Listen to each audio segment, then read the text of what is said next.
Muy buenos días, queridos hermanos. En esta mañana quisiera invitarlos a abrir nuestras Biblias en el libro de Filipenses, allí en el capítulo 3, versículos 12 al 14.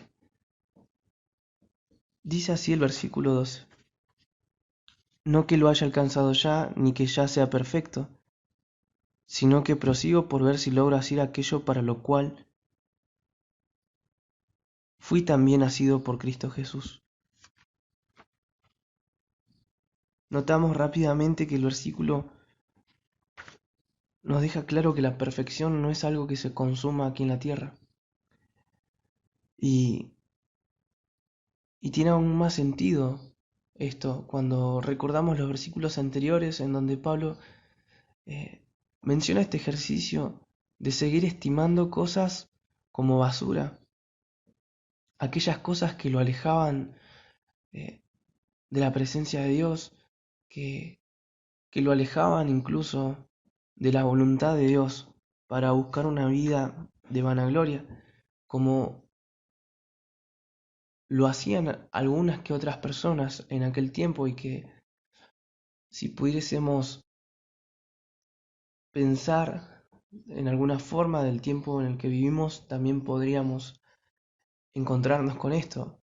Y asimismo también con el peligro de poder correr eh, por este mismo carril, de quizás no estimar aquellas cosas como basura, aquellas cosas que no deberían estar presentes en nuestras vidas, y así encontrarnos lejos, lejos de Dios.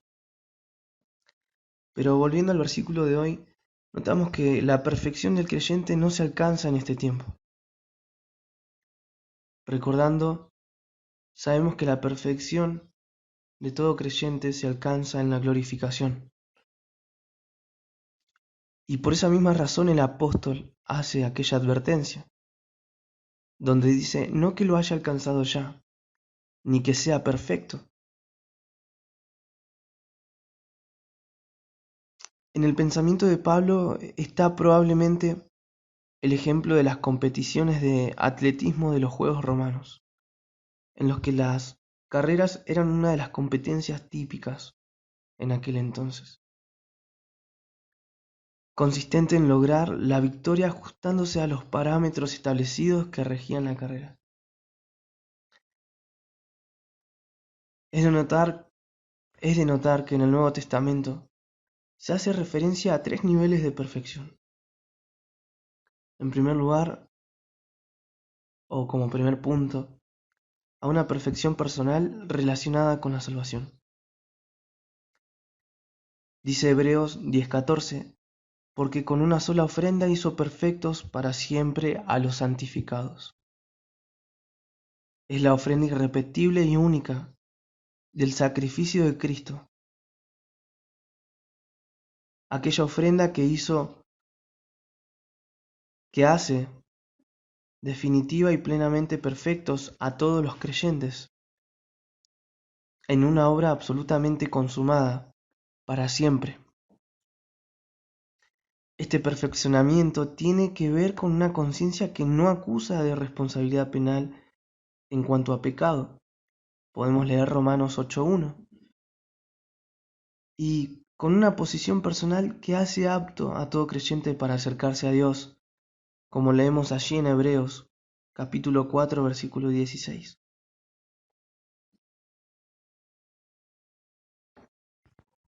En segundo lugar, o como segundo punto, ¿sí?, es una perfección progresiva o bien relativa, relacionada con la experiencia cotidiana de la vida de santificación.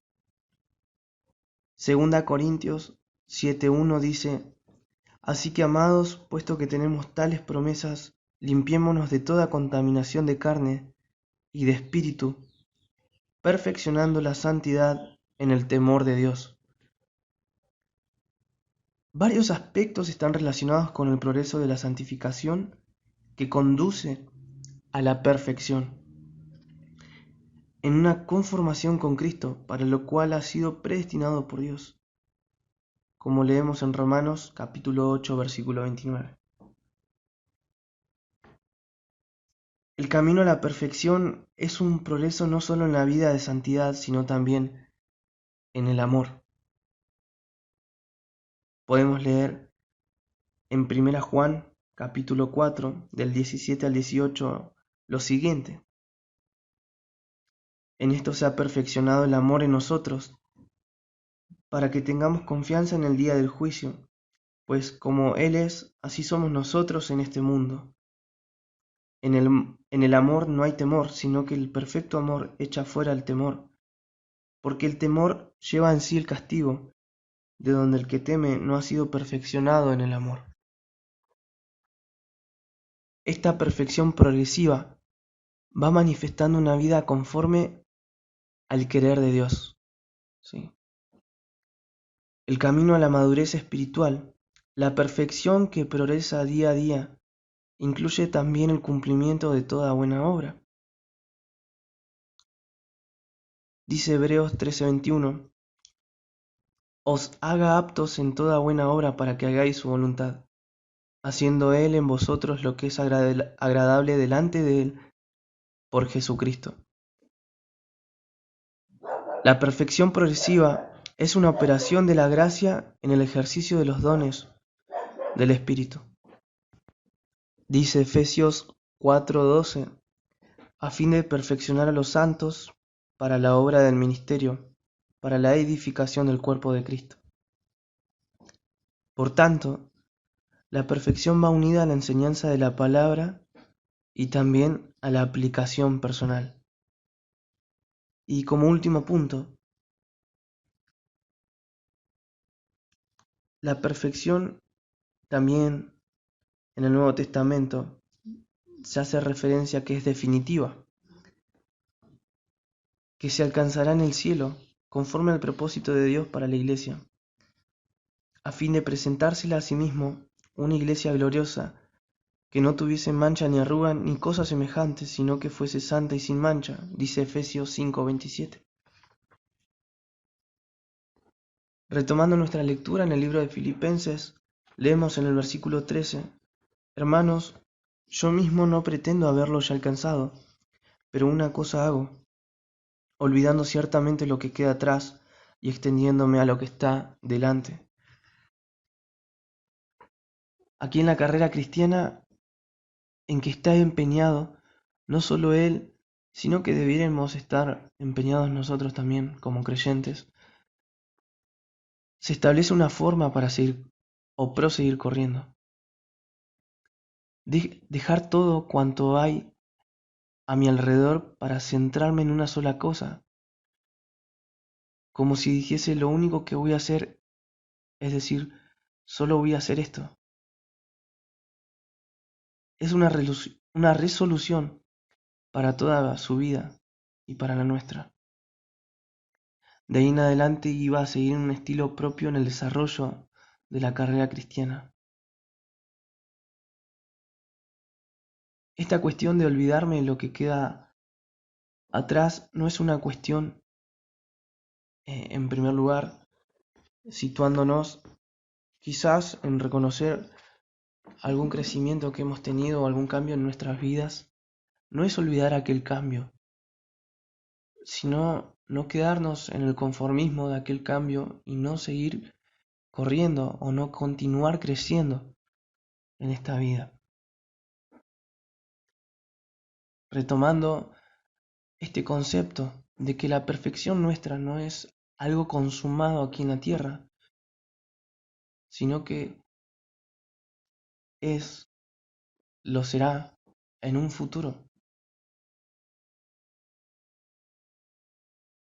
En el versículo 14, Pablo continúa diciendo, prosigo a la meta, al premio del supremo llamamiento de Dios en Cristo Jesús. La carrera cristiana debe hacerse con la vista puesta en el objetivo final. De ahí que el apóstol diga prosigo al blanco. Sin duda hay muchas diferencias en el pasado. El cansancio lógico del esfuerzo que se hace notar en muchas ocasiones, pero El estímulo para seguir corriendo es el final de la carrera. La meta alcanzada con éxito equivale a recibir el premio. Es una tarea que necesita entrega absoluta e incondicional porque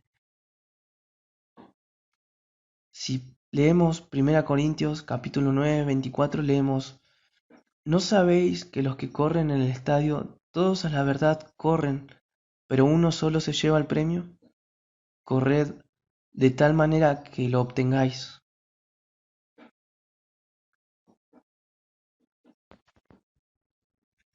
Nosotros sabemos que no corremos o no iniciamos una carrera al azar, eh, teniendo en desconocimiento la meta que alcanzaremos.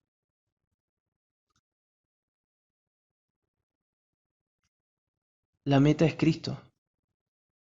La meta es Cristo como perfección cristiana. R.C. Sproul decía en uno de sus libros que, que es muy distinto, eh, y que hace la diferencia el saber hacia dónde uno va y cómo tiene que llegar. En otras palabras, ¿no? Y, y espero, hermanos, que en esta mañana, tanto en lo personal, que podamos examinar cómo es que estamos corriendo esta carrera de la fe, cómo es que lo realizamos. Si nuestra mirada sigue puesta o se ha desviado por un poco de aquella meta por la cual corremos, porque sabemos que un día nos encontraremos con nuestro Señor. Y aquel encuentro no será un encuentro breve, no será una visita espontánea, no será pasar un rato y, y después alejarnos de Él, no. Nos encontraremos con Él y estaremos con Él para siempre. Pero es importante que podamos meditar en esta mañana sobre nuestra vida, sobre el enfoque por el cual vivimos también, a qué cosas le dedicamos mayor empeño e incluso mayor calidad o mayor tiempo también. Espero que sea de bendición para ustedes como también lo fue para mí. Que el Señor les bendiga.